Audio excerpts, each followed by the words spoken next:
Lemot sekali, lemot sekali. Oke, sudah terlihat semuanya?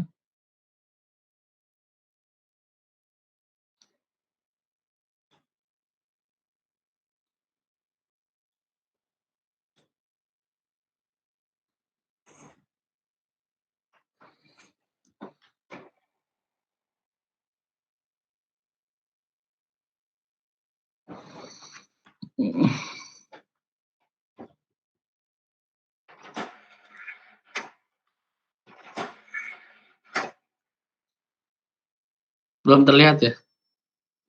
Belum, Ustaz.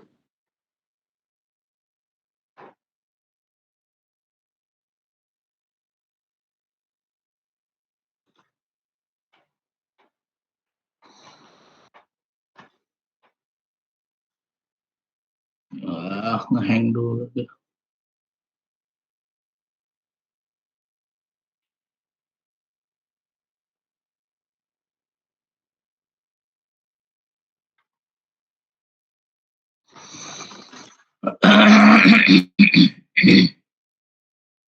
Ini punya anak nge-hang.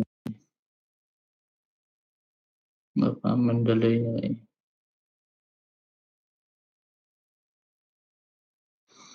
Mendelay kita keluarkan secara paksa terus kali ini. Kita keluarkan. Tuh kata langsung kita keluarkan. Ini fikih tarbiyatul abna. Jangan.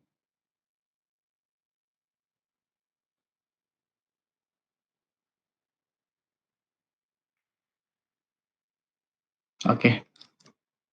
Mana dia?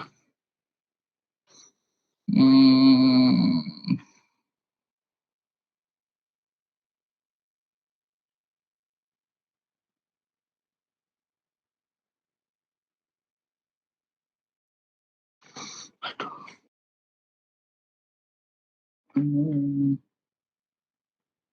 Digitalisasi WhatsApp manajemen ID.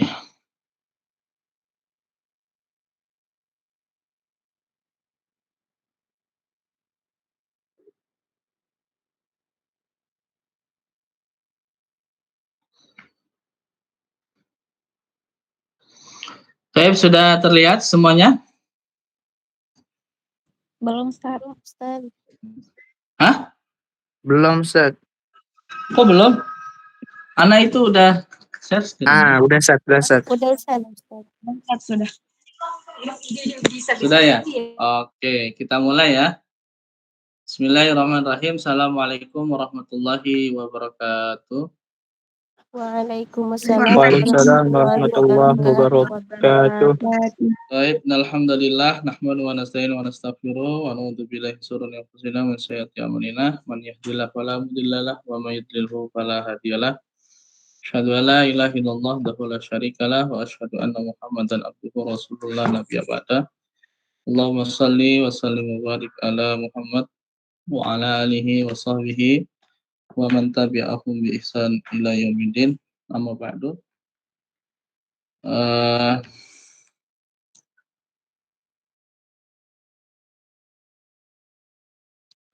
Suara anak kedengeran? Kedengaran, Ustaz. Kedengaran ya. Baik. Alhamdulillah kita bersyukur kepada Allah Subhanahu wa taala yang mana alhamdulillah pada saat ini kita masih diberikan nikmat oleh Allah Subhanahu wa taala yang mana nikmat ini dapat bisa kita gunakan untuk selalu bertakarrub kepada Allah Subhanahu wa taala dan menjalankan perintah kita sebagai manusia yaitu menyembah Allah wala tusyriku bihi syai'an dan diperintahkan juga untuk selalu menjauhi segala kesyirikan yang ada di muka bumi ini. Salawat dan salam selalu tercurahkan kepada Nabi besar Muhammad SAW. Ya, kita haturkan kepada seluruh sahabatnya yang telah berpartisipasi dalam menyebarluaskan agama yang mulia ini, yaitu agama Islam, dan bahkan dalam sejarah para sahabat menorehkan suatu prestasi yang sangat luar biasa, sehingga prestasi itu bisa dapat kita nikmati sampai hari ini. Yang paling luar biasa adalah bagaimana Nabi SAW mentarbiyah wa tasfiyah, mentarbiyah, mendidik dan memurnikan akidah para sahabat, sehingga ini yang menjadikan zaman yang dimana memang pendidikan ini merupakan suatu hal yang wajib bagi kita kaum muslimin untuk selalu menimbanya, ya. Maka oleh sebab itu, barang siapa yang meniatkan ketika menuntut ilmu dengan niat karena Allah Subhanahu wa taala, dan insyaallah dia akan diberikan ganjaran oleh Allah, yaitu salah satunya yang paling berharga bagi kita semua, yaitu dimudahkannya jalan menuju surga. Ini merupakan suatu hadiah yang diberikan oleh kaum muslimin yang selalu bersemangat untuk selalu menuntut ilmu di jalan Allah Subhanahu wa taala, ya, sehingga satu ganjaran prestasi yang akan didapat olehnya adalah Allah mudahkan salah satunya untuk jalannya menuju surga. Baik, salah satu tugas kita juga sebagai muslimin yaitu bukan hanya beribadah kepada Allah, tapi juga salah satunya adalah thalabul ilmi, menuntut ilmu dari kita lahir sampai pun kita meninggal. Ini merupakan suatu tugas yang akan diemban oleh kaum muslimin semuanya. Dan menuntut ilmu tidak kenal dengan waktu, ya, kemudian umur, ya.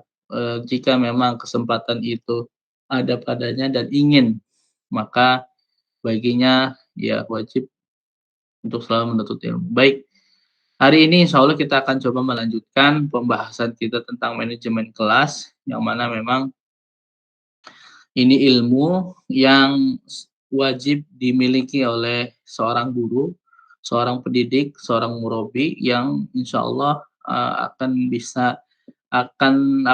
akan digunakan dalam keseharian dalam mengajar, ya. Maka manajemen kelas ini, ya, siapapun dia, entah itu dosen kah, kemudian guru SMP, SMA, SD, TK dan seterusnya, baginya harus memiliki peranan penting dalam mendidik dan memberikan kecerdasan bagi anak didiknya. Salah satunya adalah bagaimana guru harus bisa mengatur kelas dengan sedemikian rupa supaya memang tujuan dari pembelajaran, tujuan dari ilmu-ilmu yang telah disampaikan itu tercapai dan diserap oleh siswa, gitu ya. Maka dengan manajemen kelas ini salah satu ilmu yang coba akan kita jalani, ya, akan kita pelajari, yaitu ilmu yang dimana memang ini sekiranya harus dimiliki oleh seorang guru. Bahkan ilmu manajemen ini bukan hanya seorang guru saja, tapi ilmu manajemen ini semua lini, ya, mulai dari manajemen perusahaan, ya, manajemen perdagangan, bisnis, manajemen strategis, manajemen kelas, manajemen pendidikan dan seterusnya. Ini juga bagi seorang guru harus ilmu manajemen ini adalah wajib, ya, bagi seluruh kalangan, ya, tidak mau dia ada di bisnis, mau dia di perusahaan, ilmu. Karena kenapa? Karena dengan ilmu manajemen ini adalah seseorang belajar bagaimana bisa mengatur, ya. Taib, insyaallah, ya, kemarin ini sudah disampaikan juga, ya, bahwa pengertian manajemen kelas, definisinya tujuan penting dalam proses pembelajaran. Jadi ada dua sini, ya. Ada pengertian manajemen kelas, ya, kemudian definisi. Nanti kita akan coba apa sih sebenarnya tujuan dari manajemen kelas itu, ya. Coba dibaca satu orang definisi manajemen kelas. Siapa nih? Saya harus tunjuk siapa nih? Ada yang rela bersedia untuk membacakan slide ini? Pengertian manajemen kelas, definisi. Saya Ustaz. Siapa yang membaca? Ya, Fatul. Bismillah. Pengertian manajemen kelas. Definisi, tujuan, dan pentingnya dalam proses pembelajaran. Definisi manajemen kelas. Manajemen kelas adalah suatu proses pengorganisasian, pengaturan, dan pengendalian lingkungan belajar di dalam kelas. Agar proses pembelajaran dapat berjalan secara efektif dan efisien, ini melibatkan berbagai kegiatan, mulai dari perencanaan pembelajaran, pengelolaan waktu, hingga penanganan perilaku siswa. Oke, taib. Alhamdulillah. Syukran, barakallahu fiik. Iya, Alhamdulillah, ya ini ada dua ya. Jadi perlu diingat bahwa manajemen kelas ini ada dua core. Dua yang nanti akan kita coba telusuri, dalami secara detail gitu ya. Yang pertama adalah pengaturan, pengorganisasian. Jadi organisasi terdiri dari ada ketua, ada sekretaris, bendahara, dan seterusnya. Jadi bagaimana manajemen kelas ini? Yang pertama adalah bagaimana seorang guru bisa mengorganisasikan, mengatur ya, mengatur apa yang nanti guru berada di kelas ya. Mengatur semua apa yang menjadi guru itu seperti owner ya, seperti bos, owner yang dimana memang owner tersebut dapat mengatur semua jalannya pembelajaran. Yang kedua adalah ada proses pembelajaran. Jadi ada dua, ada mengatur ya. Yang mengatur ini nanti kita akan coba telusuri secara mendalam. Yang kedua adalah proses pembelajaran. Bagaimana seorang guru dapat memberikan pembelajaran secara efektif, efisien, sesuai dengan materi yang akan disampaikan, sesuai dengan daya serap siswa yang nanti akan didapat gitu ya. Nah, ini merupakan suatu dua core yang dimana kita belajar di manajemen kelas ini ya, pengorganisasian, mengatur ya, salah satunya mengendalikan lingkungan belajar, mengatur siswa, bagaimana cara siswa yang ini, siswa yang itu, siswa yang hiperaktif, siswa yang aktif, siswa yang HDHD, misalnya kalau ada di SD ya, kalau di SMP ada siswa yang ngeyel gitu ya, ada yang siswa yang nggak bisa diatur dan seterusnya. Itu bagaimana cara apa namanya, bagaimana cara seorang guru bisa menyelesaikan. Gimana? Sehat. Dan kedua adalah dari core yang kedua ini, yaitu adalah proses pembelajaran. Bagaimana guru dapat memberikan pembelajaran yang baik dan efisien. Kenapa? Ini juga guru profesional juga dituntut ya. Bahkan kita juga harus bekerja dengan secara profesional. Dan guru juga mengajar harus memiliki memiliki kinerja yang bagus dan profesional yang bagus. Kenapa? Karena guru yang profesional, guru yang baik, guru yang apa namanya, dalam proses pengajarannya, pembelajarannya baik, maka yang paling pertama adalah siswa akan cepat mengerti itu. Daya serap siswa akan meningkat. Yang kedua adalah guru itu akan disenangi oleh siswa. Jika guru disenangi sama siswa, maka siswa pun dapat menerima ilmu yang dari guru itu sudah mudah. Tapi kalau guru itu sudah tidak disenangi gitu, maka kadang ada seorang murid yang ketika gurunya datang tuh sudah dia lagi gitu ya. Jadi udah mental block itu akan tertutup di otaknya. Nah, ini proses pembelajaran, nanti juga ada bagaimana guru profesional, bagaimana cara guru membuka pembelajaran, bagaimana cara guru memberikan materi ya disesuaikan dengan indikator yang ada, atau sekarang itu apa namanya, ada di kurikulum Merdeka itu ada RPP diganti dengan modul ajar dan seterusnya ya. Kemudian juga bagaimana guru menutup pembelajaran. Ya anak-anak hari ini karena ini sudah jam sekian ya, bagaimana tuh seorang guru dituntut untuk bisa bagaimana menutup pembelajaran. Setelah itu biasanya sebelum menutup pembelajaran maka di situ ada evaluasi pembelajaran. Ya, tadi materi yang sudah disampaikan oleh guru, tadi disampaikan oleh saya, oleh Ustadz, atau dengan ustazah, ustazah Ustadz ulangi lagi bahwa tadi materinya adalah A, B, C, D, ya itu adalah sebelum menutup maka di situ ada evaluasi. Ada yang mengerti ya?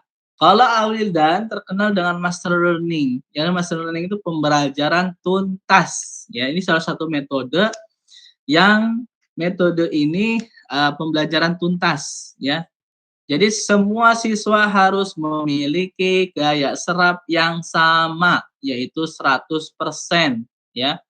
Kalau ada yang tidak bisa, maka di-drill lagi, dievaluasi lagi. Nah, misalnya, apa namanya ya, pembelajaran, akhlak misalnya, atau rukun iman, atau rukun Islam, ya. Yang pertama apa, yang kedua apa, semua siswa serempak kita secara metode demonstrasi.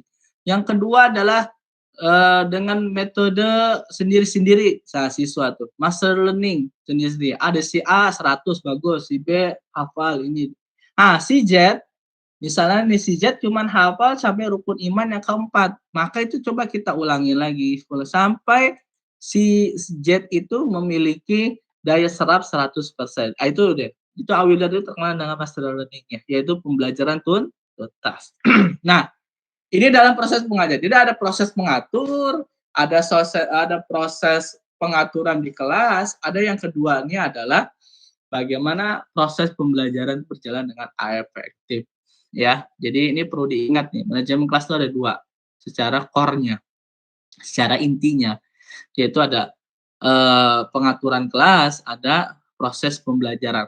Proses pembelajaran itu juga melibatkan guru. Ini paling terpenting adalah guru di sini, ya. Guru adalah fasilitator, guru adalah motivator, guru adalah yang memberikan keteladanan ya bagi anak-anaknya. Ini nih dalam proses pembelajaran tuh peran guru sangat luar biasa di sini ya. Baik, kita lanjutkan. Itu dari pengertian dan definisi ya. Kemudian kita lanjut ke tujuan manajemen kelas. Ada yang mau baca lagi?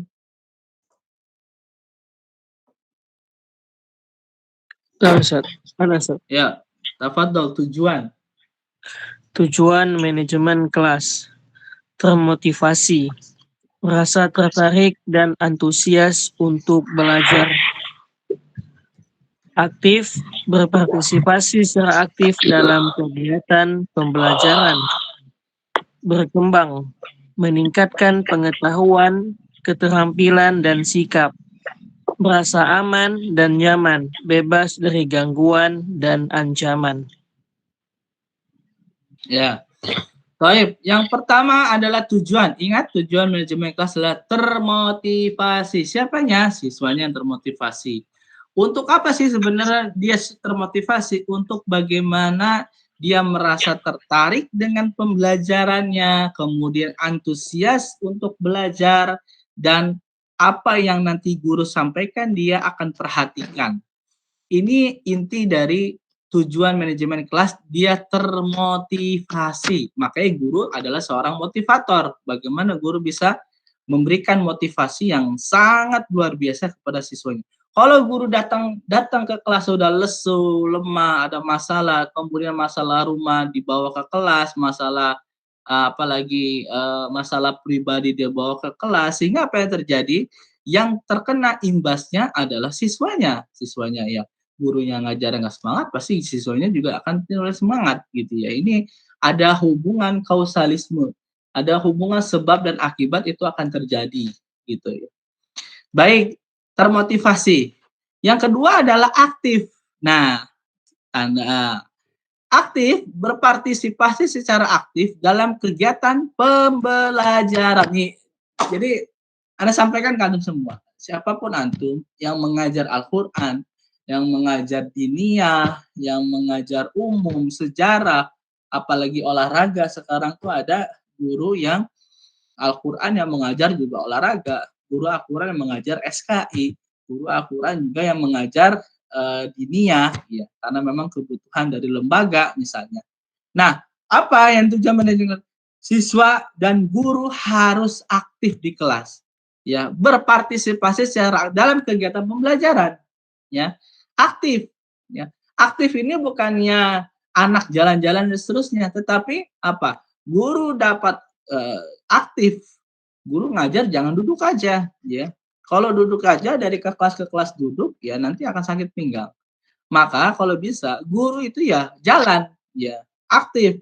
Dia dari depan ke belakang menanyakan kepada siswa, sudah ngerti belum? Ini belum dan seterusnya. Nah, itu.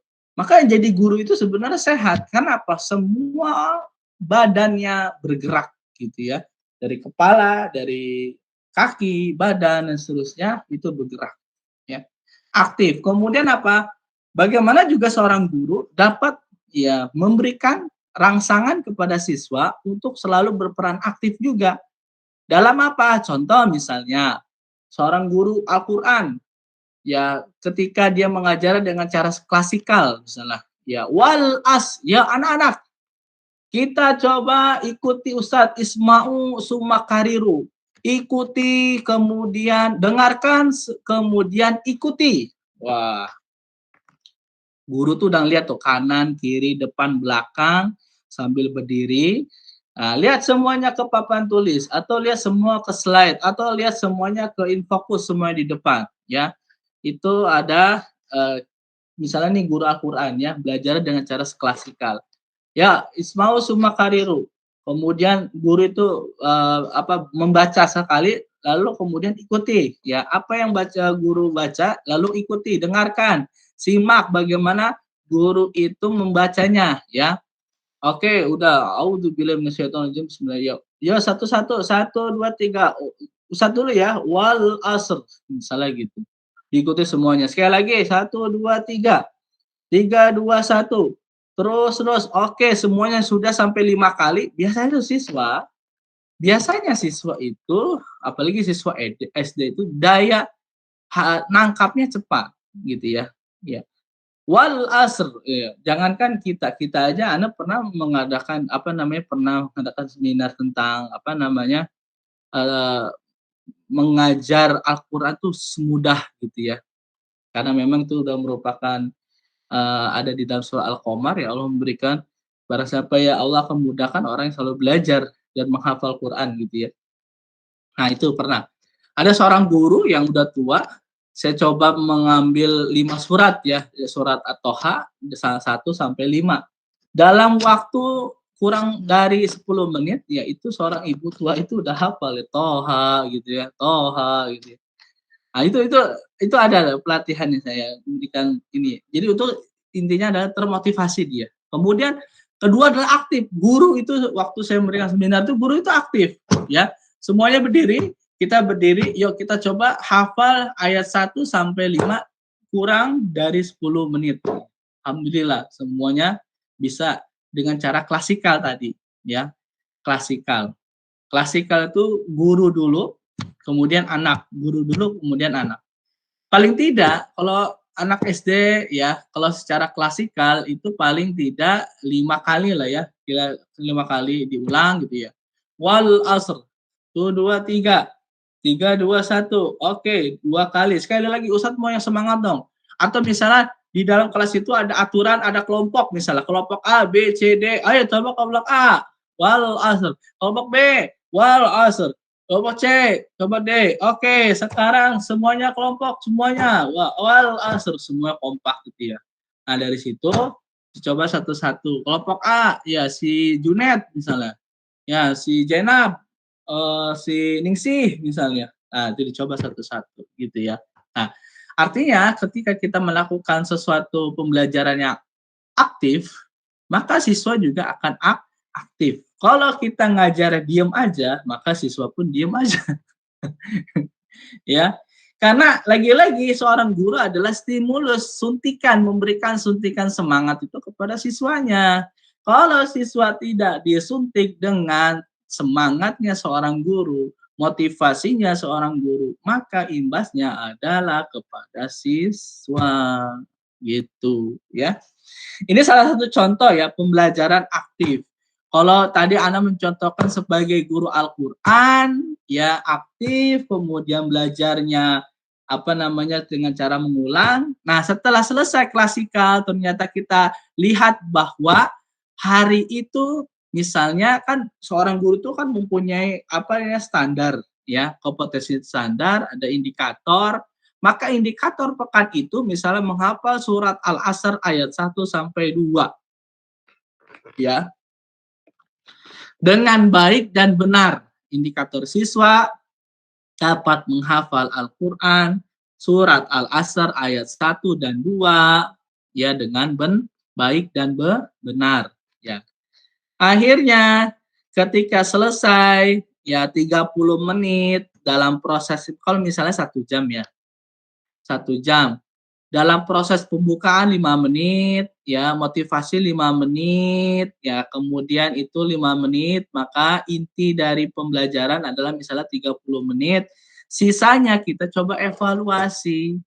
A, B, C, yuk yang tadi kan ayat 1 dan 2, coba ditanya satu-satu dengan cara master learning, ya. Oh ini udah bagus 100, ini 100. Oke, kamu coba nak ayat 1 sampai 2.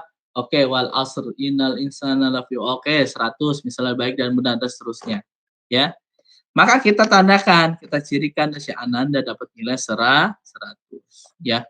Kenapa Ustadz dengan cara klasikal? Karena tidak semua anak siswa yang dapat ya lancar baca Al-Qur'an, apalagi kelas 1, kelas 2. Ya, belum tentu kelas 3 juga masih ada aja yang belum bisa baca Al-Qur'an. Kalau kita suruh sendiri-sendiri, maka dari 5 orang misalnya, siswa kita ada 5 orang. Maka dari 5 orang itu belum tentu bacaannya sama. Ada yang wal asr, ada yang wal asr, ada yang wal asr. Nah, khawatir kenapa? Ya khawatir siswa membacanya salah. Maka oleh sebab itu, kalau ya ada di dalam kelas siswa yang kiranya mendominan belum bisa baca Quran, maka kita berikan kalau secara hafalan itu membaca misalnya materi hafalan, kita berikan dulu contoh yang baik dan benar itu dari seorang guru apa gitu. Karena belajar Al-Quran adalah SDM-nya dulu yang baik gitu ya. Kalau SDM-nya bagus, SDM-nya baik, ya sesuai dengan standar dari misalnya sekolah instansi lembaga tersebut, maka dari kelas yang sekiranya kita tahu bahwa siswa di kelas itu belum banyak yang bisa membaca Quran, maka kalau pembelajaran hafalan kita berikan dulu contohnya dengan cara metode klasikal. Ya, klasikal itu adalah itu tadi ya. Ya, guru dulu mencontohkan, kemudian siswa gitu ya. Ustaz dengan cara apa? Boleh ditulis oleh guru di papan tulis atau guru boleh menggunakan slide bacaan Qur'annya gitu dan seterusnya baru Oke. Nah, setelah itu dari termotivasi kemudian aktif, maka yang ketiga adalah berkembang, meningkat pengetahuan dan keterampilan. Ini dia ya inti dari pembelajaran, yaitu bagaimana ketika kita memberikan stimulus, termotivasi, kemudian siswa aktif, kemudian berkembang, apa yang akan meningkatnya? Berkembanglah apanya? Pengetahuannya yang pertama, ya. Kemudian keterampilannya, bagaimana anak itu bisa ya terampil hafal dari surat itu ya. Kemudian sikapnya juga baik ya. Sebelum kita pembelajaran juga kita berikan motivasi tentang apa? Bagaimana adab baca Quran, bagaimana orang yang selalu membaca Quran, bagaimana anak yang selalu menghafal Al-Quran, adabnya seperti apa, pahalanya gimana, dan seterusnya. Itu harus diberikan motivasi dari Allah dan Rasul kepada kita yang selalu menghafal Quran, selalu diberikan motivasi itu kepada siswa, ya. Supaya apa? Yang pertama adalah supaya siswa menjadi karakter. Jadi kalau siswa itu sebenarnya ya SMP, SMA dan SD itu harus banyak diingatkan. Jangan pernah bosan mengingatkan siswa. Ya ingatkan terus. Nah, ya ketika di awal pembelajaran ya dimotivasi. Ini loh pahalanya khairukum ma'antala Qur'an dan seterusnya. Kemudian al-mahiru bil Quran ma syafaratil kiramin bararah ya. Kemudian apalagi Iqra'ul Quran fa innahu ya'ti yaumal. Satu aja hadis, satu aja ayat, satu aja perkataan dari para sahabat terkait kemuliaan, keutamaan dari Al-Quran. Disampaikan satu atau satu ayat atau satu hadis, ya kita sampaikan kepada siswa kita supaya memang apa? Yang pertama adalah terbangun, ya, pengetahuannya bertambah terkait, oh iya ya, saya belajar Quran itu jadi nggak sia-sia, berpahala. Oh iya ya, bahwa belajar menghafal Quran itu sesuatu yang wow bener loh gitu kalau bahasa zaman sekarangnya. Oh iya ya, ternyata yang suka, yang cinta sama orang tuanya, ya ketika seseorang anak membaca dan menghafal Quran, dia akan termotivasi untuk selalu apa? Memberikan mahkotanya kepada orang tuanya yang dia cintai. Oh iya ya, terus terbangun, bangkit. Apa yang terjadi? Sehingga apa yang terjadi? Motivasi dari siswa dengan sendirinya, maka siswa itu tidak harus digebrak lagi, ya, tidak dipukul lagi, tidak dengan suara tinggi lagi, seorang guru mengajar. Alhamdulillah. Ya, seorang guru tidak lagi dengan cara-cara membentak, cara-cara memarahi, cara-cara memukul, cara-cara membanting apa gitu ya. Dengan cara motivasi itulah siswa jadi berkarakter, tumbuh kesadaran dirinya, tumbuh menjadi orang yang berpikir, tumbuh menjadi orang yang termotivasi akan dia belajar Al-Quran. Ini 3 ini, ya. Dari termotivasi, kemudian aktif, yang ketiga adalah berkembang. Ya Allah ya Rob, ini sangat ini sekali ya. Maka kalau saya katakan, Ustadz, itu kami punya siswa kelas 1, 2, itu bandel benar Ustadz, gitu ya. Nakal benar Ustadz sama adik-adiknya, sama teman-temannya, jahil benar Ustadz, gitu ya. Ingat bahwa setiap anak ada proses berkembangnya, ada proses pertumbuhan, ada proses di mana dia akan sadar kelakuan dia ketika ketika masih kecil, ya. Saya telah banyak tuh ya, Masya Allah. Saya apalagi pernah pernah ngajar ya. Ini suara saya kedengeran nggak ya? Kedengaran Ya. Ustaz. Jadi gini, maaf nih ya, saya sedikit cerita. Ya. Jadi ceritanya itu, Ustadz, saya dulu kan 5 tahun lama ya di ngajar SD tuh, ya, di kelas 1. Saya dulu ditaruh kelas 1 dan emang saya sebenarnya mau gitu ya kelas 1. Nah, ada aduan tuh dari siswa, Ustadz, di kelas ada yang katanya. Oh, itu kan kelas 1 kan suka ada yang ya. Di sini ada mahasiswa yang ngajar kelas 1 di sini ya. Nggak tahu, kalau sekarang sih siswanya jarang kayaknya. Iya, karena ada Pampers katanya. Ya, Ustadz, itu kelas ada yang waduh, saya cari namanya kelas ber-AC ya, namanya kelas ber-AC, kemudian apa yang terjadi?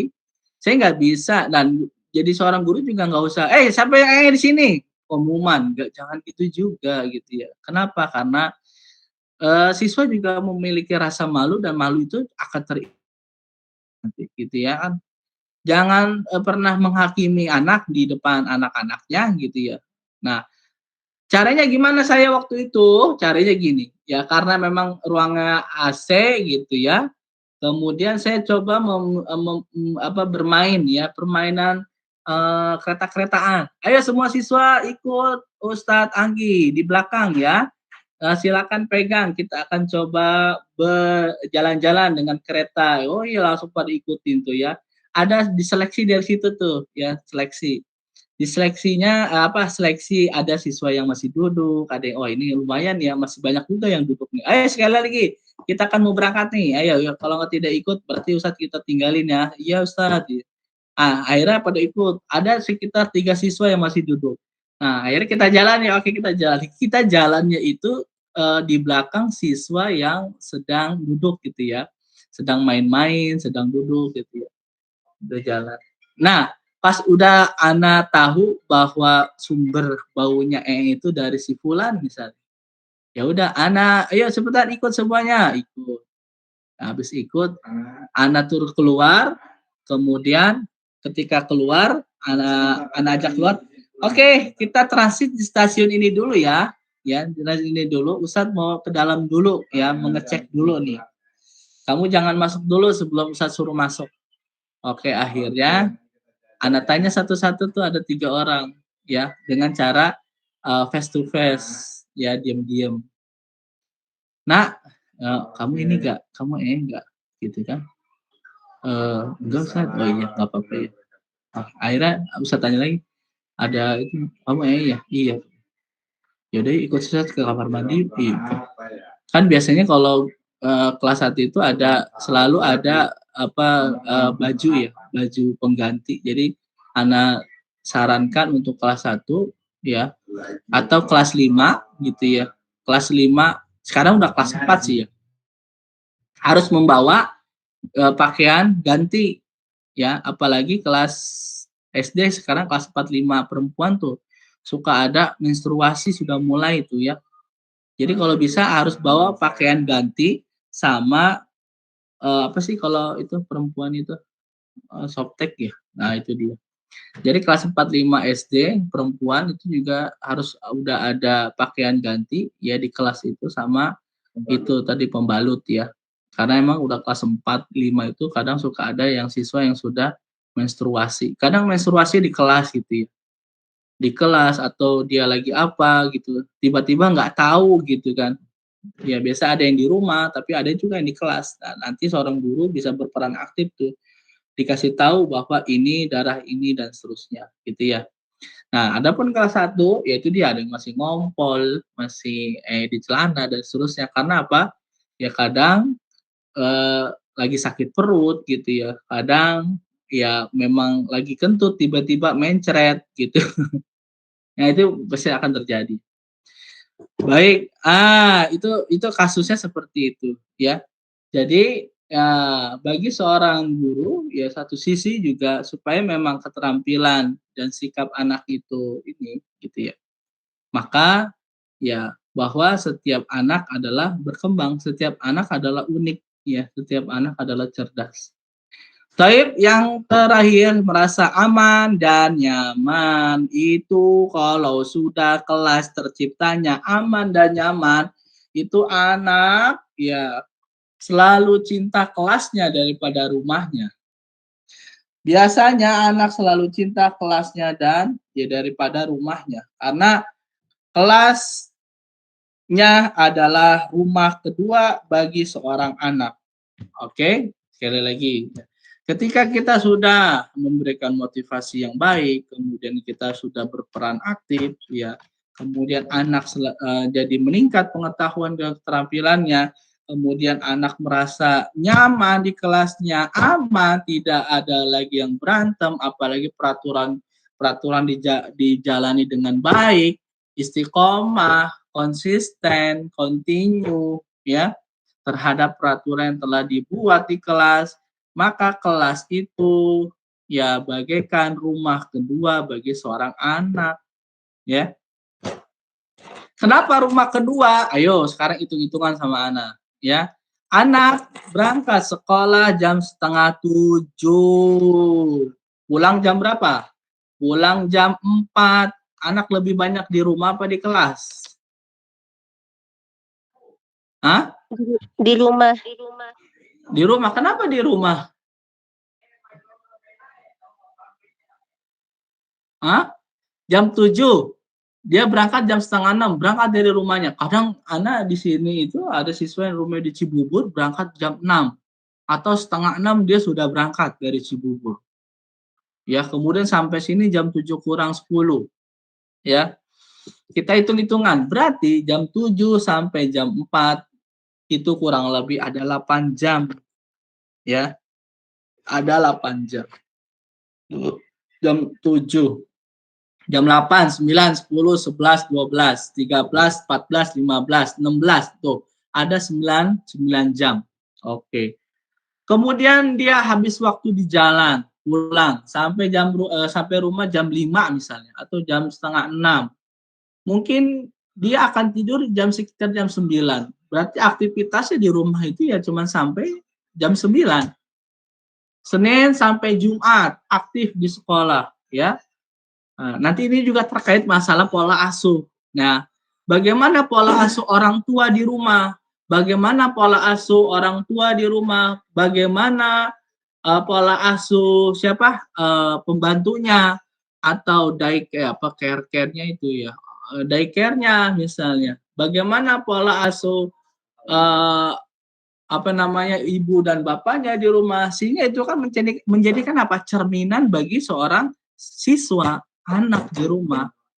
Nah, namun perlu kita perhatikan juga bahwa anak itu dari Senin sampai Jumat lebih banyak di sekolah. Maka pengaruh pola asuhnya bisa jadi dia akan mengikuti temannya, ya. Bisa jadi dia akan mengikuti teman yang baik atau teman yang buruk, ya. Kemudian bisa jadi dia akan mengikuti apa yang dikatakan oleh gurunya atau ustadz dan ustazahnya. Ya. Enggak, saya pernah, maaf sekali lagi. Saya pernah dulu, ini namanya Dede Tahiro, ya, namanya Dede Nabila Tahira, dipanggilnya Dede dulu ya. Ini Masya Allah, anaknya orang tuanya masih chattingan aja sama anak. Saat ini dari Dede ya kan, kadang ibunya suka ke rumah konsultasi dan seterusnya gitu kan. Dede ini anak kedua gitu ya. Nah ini cerita lucu.